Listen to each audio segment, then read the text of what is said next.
Uyuyu ndi gogo yemwe wakhala dziko lino zaka zokwanira 110. Ndikukhulupirira ambiri inu mwaona anthu okalamba less than munthu uyuyu. Anabadwa chaka cha 1914 ndipo iye kwawo ndi ku Thailand. Wakhala mu dziko lomwe lino lomwe inu tikukhala lino kwa zaka 110 ndipo mkatikati mwa ulendo wake munali zinthu zambiri monga moyo wa banja, zisangalalo, chuma, matenda, ana ndi zinthu zina zambiri.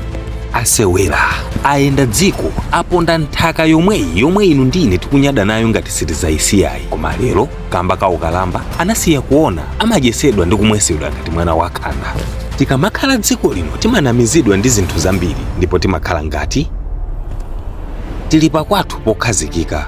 Chomwe ndapangira video iyi ndi chongofuna kukumbutsana kuti dziko ili ndilosiyirana. Tingaziwike bwanji, tingalemere bwanji nthawi itipeza yoti tizapanga expire, ndipo expire imeneyi ilibe njira yoyizembera.